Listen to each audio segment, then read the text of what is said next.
I used to work as a maintenance worker for the city, one of those guys who you see disappearing into manholes on the side of the road. It wasn't glamorous, but it paid well, and to be honest, I liked the solitude.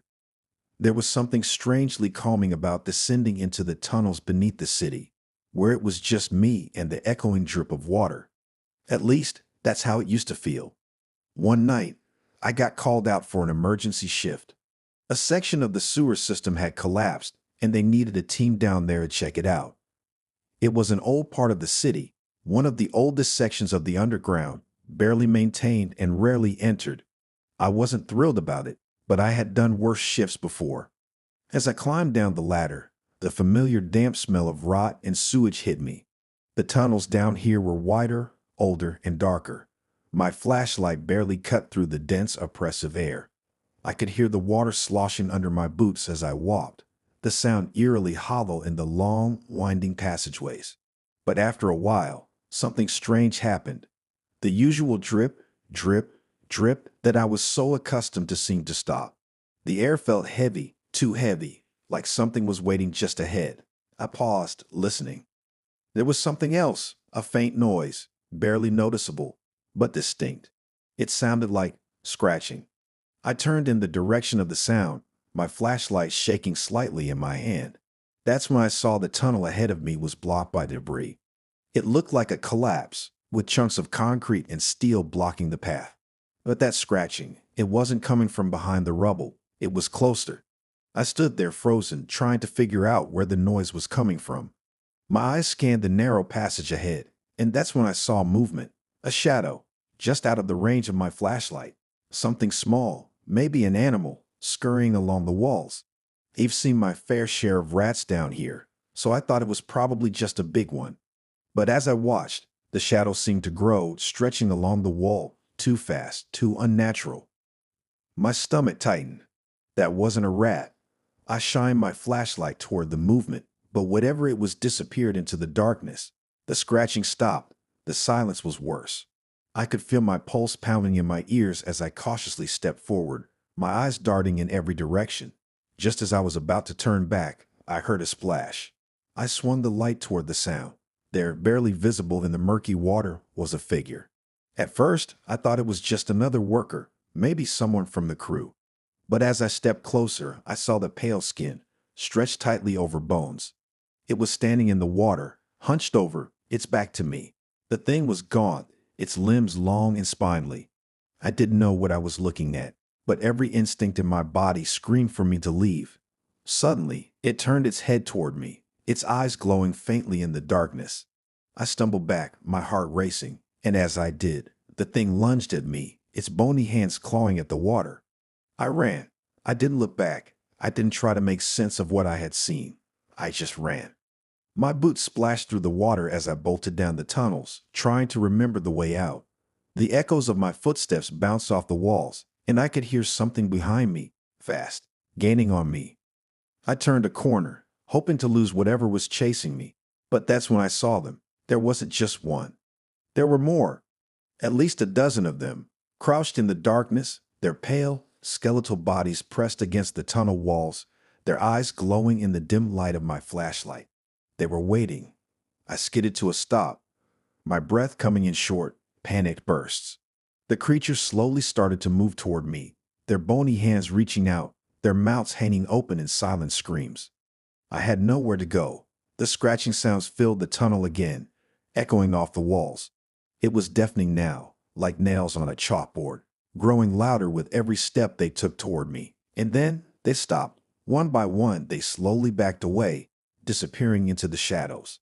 I was too terrified to move, barely breathing, my flashlight shaking as I tried to understand what had just happened. But as the last one disappeared, I heard something else. A deep, rumbling sound from behind me. I turned around, and that's when I saw it. The tunnel behind me was collapsing. I ran again, dodging falling debris as the tunnel caved in around me. Dust and concrete rained down, and the air grew thick with smoke. I could barely see, my lungs burning from the effort. But somehow, I made it to a service ladder. I grabbed onto the rungs and climbed as fast as I could, not stopping until I felt the cool night air on my face. I collapsed onto the pavement, coughing and gasping for breath, my body shaking from fear and exhaustion. The creatures in the sewer, they were real. Now I can't even walk past a manhole without feeling that same cold dread. I took some time off work after that. I couldn't shake the nightmares. Dark tunnels filled with glowing eyes, and that terrible scratching sound that followed me no matter where I went.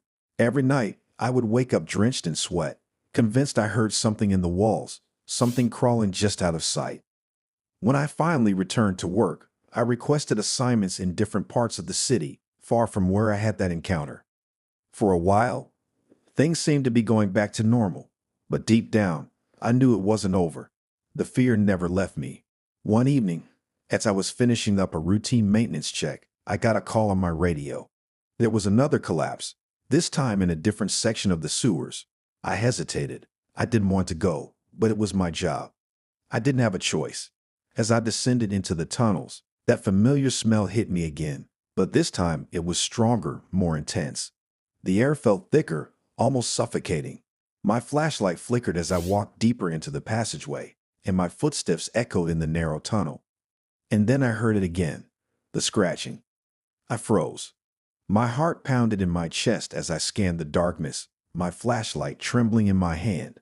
The scratching was louder this time, more frantic, like whatever was making the noise was right behind me.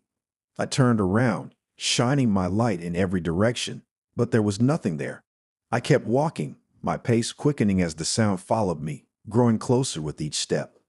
Suddenly, the ground beneath me shifted. I stumbled, and as I regained my footing, I realized I was standing on the edge of another collapse. The floor had caved in, revealing a large, gaping hole that led deeper into the sewers, deeper than I had ever gone before. That's when I saw it. In the pit below, barely visible in the dim light, was a massive creature. Its body was covered in thick, matted fur, and its eyes glowed a sickly yellow. It moved slowly, its long, twisted limbs reaching up toward the hole, like it was trying to pull itself out. I backed away, my heart racing, but I tripped and fell. My flashlight slipped from my hand and clattered to the ground, rolling into the pit. The creature let out a low, guttural growl, and I scrambled to my feet, desperate to get away. But as I turned to run, I saw them again. The pale figures, the ones I had seen before, were crawling out of the shadows. They moved slowly, their bony hands reaching for me as they blocked my path. I was trapped. The massive creature in the pit below was climbing closer, and the pale figures were closing in on me. My mind raced, trying to find a way out, but there was nowhere to go. I grabbed a piece of metal from the rubble and swung it at the nearest figure. It recoiled, hissing as it backed away, but the others kept coming. I fought them off as best as I could, but there were too many. Just as I thought it was over, a deafening roar echoed through the tunnel. The massive creature had pulled itself out of the pit, and it was heading straight for us. The pale figures scattered, fleeing into the darkness, but I was too stunned to move. The creature loomed over me, its massive form blocking the light from the hole. Its eyes locked onto mine, and for a moment, I thought it was going to kill me. But instead, it turned and disappeared into the darkness, leaving me alone in the tunnel. The pale figures had vanished, and the tunnel was silent once again. I didn't wait around to find out if they'd come back. With the adrenaline still pumping through my veins, I climbed back up the ladder, not stopping until I reached the surface. The cool night air felt like a rebirth, but I knew deep down that what I had experienced would haunt me forever.